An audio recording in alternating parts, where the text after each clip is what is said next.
This is TWiT. For the first time ever in Q2, cable lost broadband market share. A negative growth quarter. People are moving away from cable internet service. How do we explain that? The top 7 U.S. cable companies lost over 60,000 subscribers April, May, and June. Comcast, the number 1 internet service provider in the country, was flat, gained no new users. Number 2, Charter, lost 21,000 customers. Number 3, Altice, lost 39,000 customers.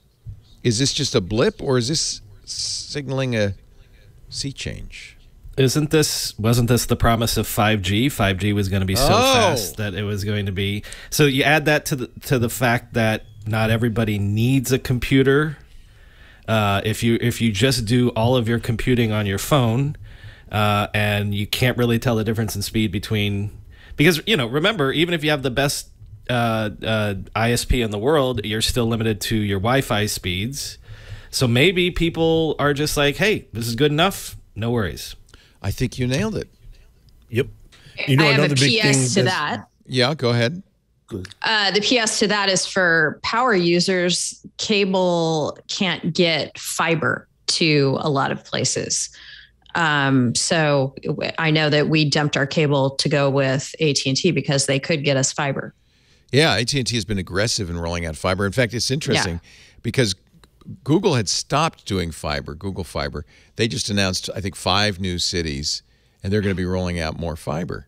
So maybe this is fiber's time. It's 5G's time. I agree. Both T-Mobile and Verizon are selling home internet service now wirelessly. For my daughter, who lives near a highway, so she's near a Verizon towers, I bought, it's $25 a month. She's getting 150 megabits down, I think 20 up, for nothing. And it's just a wireless box you put in there, you turn it on, and it works. Doc Rock, you were going to say something. I was going to say, like, a couple of things that are going on as well. When everybody started looking at places to sort of, pinch pockets a little bit, if you have, for instance, Verizon, they were doing your Netflix streaming doesn't count against your bill, right? So each one of the companies has a thing that they offer for free without, using your data plan or whatever. So, for instance, in AT&T, it was HBO, which I think might change now that it got sold. But anyway, people are using that to watch what they need to watch, or just ignoring the watching altogether and just watching the social stuff, because like T-Mobile has, streaming. You can stream stuff on YouTube or whatever without taxing your bill. So then you don't need that at the house, and you get your broadband outside at work or whatever to do the heavy lifting stuff. But most of your just consumption stuff you can do on iPad, iPhone, Apple TV, Android TV boxes, and the like. It's kind of like the end of the landline phone, right? Mm-hmm. People just doing everything on their cell. It is the case that fixed wireless, that's what they call the T-Mobile and Verizon home internet. It's fixed wireless. Huge growth, 816,000 new subscribers in Q4. Wait, what was that? 816,000. Wow. Yeah. So there you go. T-Mobile and Verizon are seeing steady gains for their FWA fixed wireless services, which together picked up 816,000 subs in Q2, April, May, and June of this year. Well, again, this is what they told us was going to happen. I just, got so jaded about the fact that 5G showed up, and 5G. We're not having the the telemedicine surgeries yet or whatever. But so I thought it was overblown hype, but maybe it's just now happening.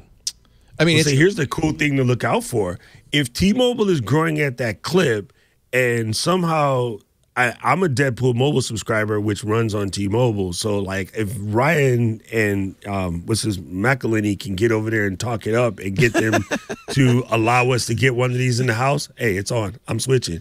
Oh, yeah. Wouldn't you love a Mint Mobile fixed wireless? Yeah. 100%.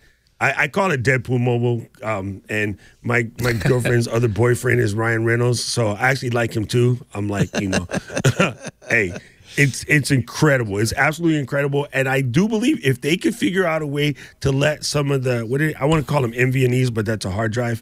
What do you call it? The smaller mobile companies. MVNOs, yeah. MVNOs. Mobile If you virtual can figure out a way to network get those operators. guys on where they're using some of the other stuff, it'll spread quicker. Yeah. Right? Yeah. You know what, Leo? This is also, I just switched to a different carrier, which I won't name for various sponsor reasons and things like that. But Yeah, we should mention Mint Mobile is a sponsor. Mint Mobile Yes. is great. But Yes. they no, you don't have to say that at all. You can even mention your other carrier.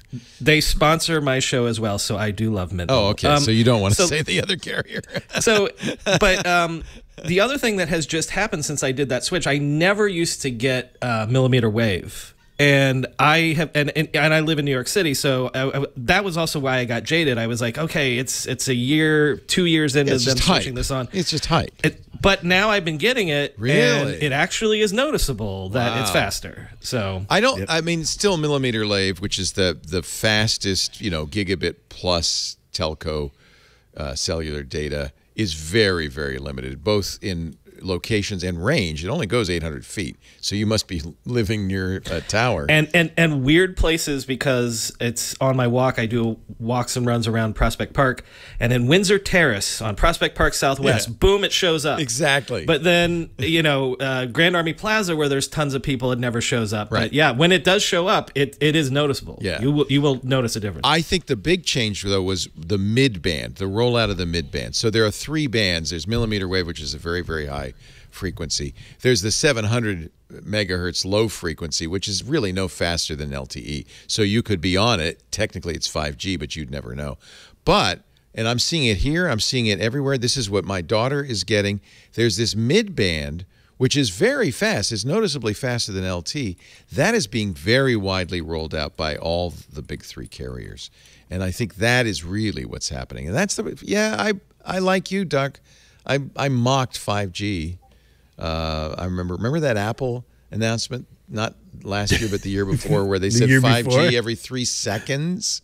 Maybe it was they were too early on it. Maybe they were, jumping on this marketing thing. But I think it is now starting to happen. And I think maybe that you're exactly right. That's what's happening to Comcast, Charter, Cox, Altice, Mediacom, Cable One, and BreezeLine.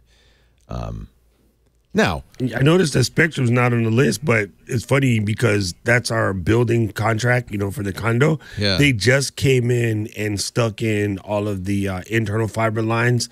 So we're switching over to Spectrum Fiber middle September while I'm on my road trip. I think they're not on this list probably because they didn't announce their quarterly results this past week. But between the big broadband companies, they still have 75 million households of the 109 million households that are getting broadband. So they're still dominant. What was that number that you said? 800,000 people in one quarter switched over. 1 quarter. Yeah. That's Nuts. significant. Yeah. Yeah. I mean, they only have 2.2 million. These are brand new services. And if they're growing at the rate of nearly 1 million a quarter, it ain't going to be long before, and that's got to be growing at the cost of the cable companies. I think that's very interesting. Cable companies are suffering anyway. People are watching streaming now. It's a fascinating time to watch the turmoil in streaming services and in cable companies.